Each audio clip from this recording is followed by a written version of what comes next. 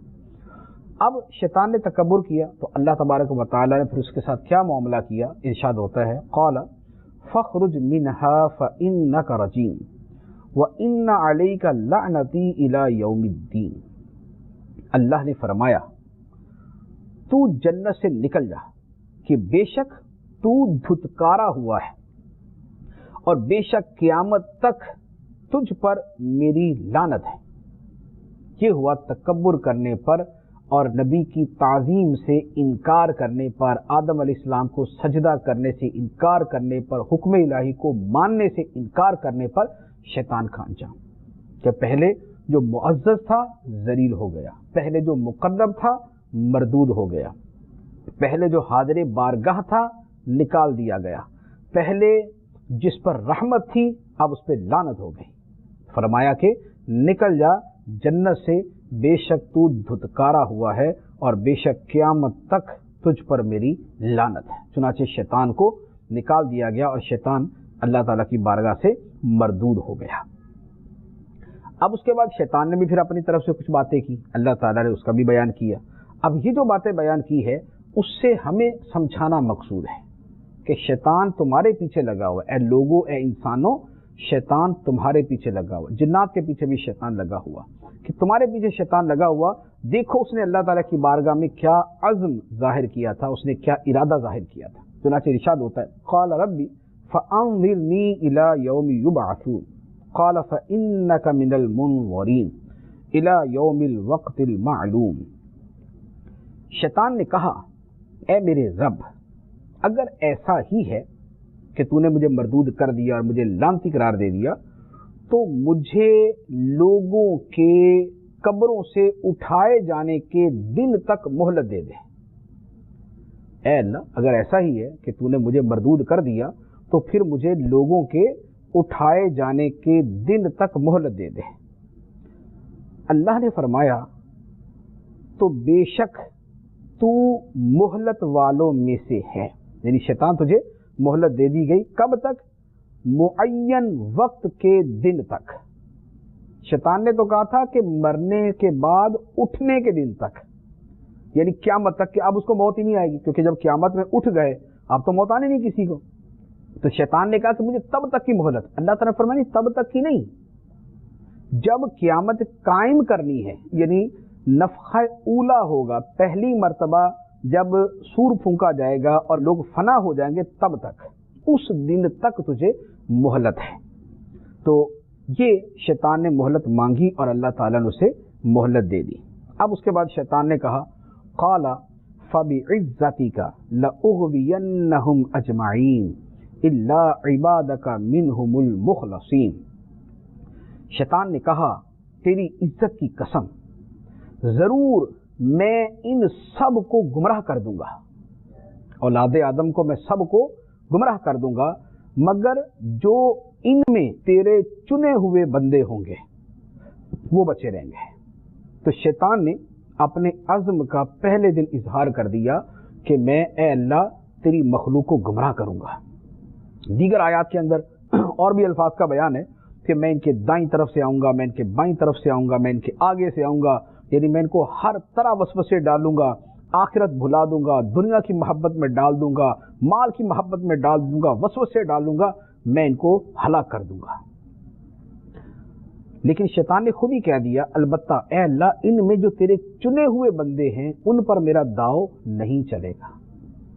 اور اللہ تعالیٰ کے نبیوں پر شیطان کا داؤ نہیں چلتا.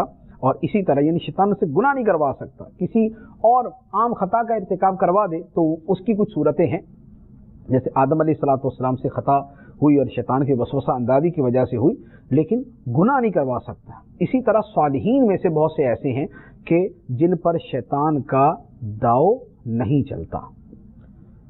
اللہ تبارک و تعالیٰ نے شیطان کی اس بات کے جواب میں، جو شیطان نے کہا نا کہ اللہ تیری میں ساری مخلوق کو گمراہ کر دوں گا سوائے تیرے چنے ہوئے بندوں کے، تو اللہ تعالیٰ نے فرمایا قال فالحق والحق اقول لأملأن جہنم منک وَمِمَّن تَبِعَكَ مِنْهُمْ أَجْمَعِينَ، اللہ نے فرمایا تو حق میری ہی طرف سے ہوتا ہے اور میں حق ہی فرماتا ہوں، بے شک میں ضرور تجھ سے، اے شیطان بے شک میں ضرور تجھ سے اور تیری پیروی کرنے والوں سے سب سے جہنم بھر دوں گا۔ جو شیطان ہے وہ بھی جہنم میں اور جو اس کی پیروی کرنے والے ہیں وہ بھی جہنم میں۔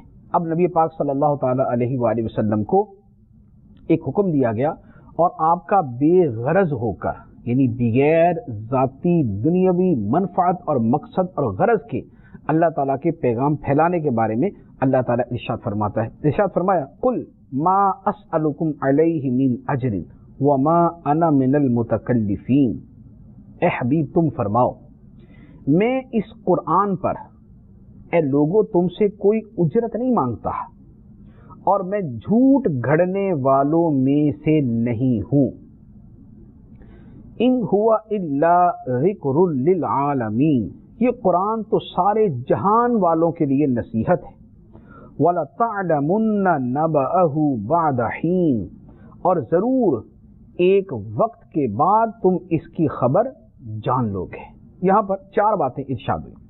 پہلی بات، نبی پاک صلی اللہ علیہ وآلہ وسلم نے ارشاد فرمایا اللہ تعالیٰ کے حکم پر کہ اے لوگو میں تم سے کوئی اجرت طلب نہیں کرتا، معاوضہ نہ لینا، اجرت نہ لینا اخلاص کے کامل ہونے کی دلیل، اور اللہ تعالیٰ کے کسی نبی نے تبلیغ دین پر اجرت نہیں دی۔ تو نبی پاک علیہ الصلوۃ والسلام کا یہ بتانا اور یہ فرمانا لوگوں کو اپنے اخلاص کا یقین دلانا ہے کہ اگر میرا کوئی مقصد ہو، میری کوئی غرض ہو، تو میں اتنی مشقت اٹھاتا ہوں، اتنی محنت اٹھاتا، میں تم سے اجرت مانگتا، جبکہ میں تم سے ایک ٹکے کی اجرت نہیں مانگتا۔ تو یہ نبی پاک علیہ الصلوۃ والسلام کے اخلاص کی دلیل۔ دوسری بات ارشاد فرمائی وَمَا أَنَا مِنَ الْمُتَكَلِّفِينَ، یہ جو میں قرآن تمہارے سامنے پیش کرنے والا ہوں یہ میں اپنی طرف سے گھڑ کر تمہارے سامنے پیش کرنے والا نہیں، میں اپنی طرف سے بنانے والا نہیں ہوں، بلکہ یہ تو اللہ تعالیٰ کی طرف سے ہے، ان ہوا الا ذکر للعالمین، یہ قرآن تو سارے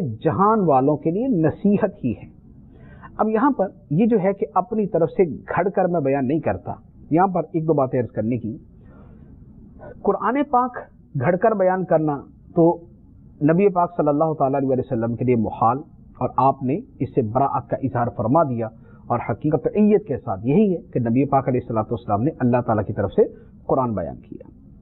اللہ تعالیٰ کی طرف کوئی شے گھڑ کر منسوب کرنے میں کچھ اور صورتیں بھی داخل ہیں، جیسے اگر کوئی شخص اپنی طرف سے بغیر علم کے کسی شے کو حلال کہے یا کسی شے کو حرام کہے، اب اگر وہ حلال کو حرام کہتا ہے یا حرام کو حلال کہتا ہے تو یہ بھی اپنی طرف سے گھڑ کر، جھوٹ گھڑ کر اللہ تعالیٰ کی طرف منسوب کرتا ہے کہ جس شے کو اللہ تعالیٰ نے حرام نہیں کہا یہ اسے حرام کر رہا ہے، اور جسے اللہ تعالیٰ نے حلال نہیں کیا اسے یہ حلال قرار دے رہا ہے۔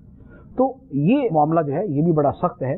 اب بہت سے لوگ ایسے ہیں کہ اللہ تعالیٰ نے جن چیزوں کو حلال کیا ان کے اوپر بلا وجہ ان کو حرام حرام کہتے رہتے ہیں۔ جیسے مثال کے طور پہ بہت سے ایسی عبادت کی صورتیں ہیں، جیسے نبی پاک علیہ الصلوۃ والسلام کا میلاد مبارک منایا جاتا ہے، ایصال ثواب کے لیے کھانے کا اہتمام کیا جاتا ہے۔ اب ایصال ثواب کے لیے جو کھانے کا اہتمام ہے اللہ تعالیٰ نے کہیں حرام نہیں قرار دیا۔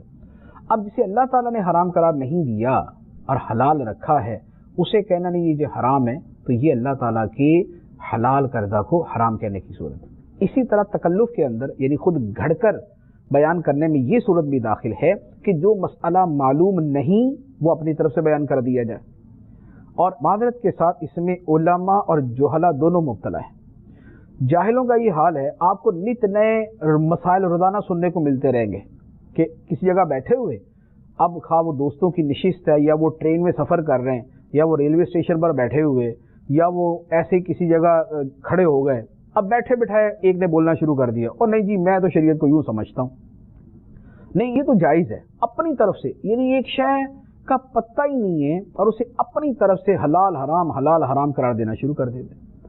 تو اپنی طرف سے بغیر علم کے کسی شے کو حلال یا حرام کہنا بذات خود حرام، یہ بڑی سخت معاملہ ہے۔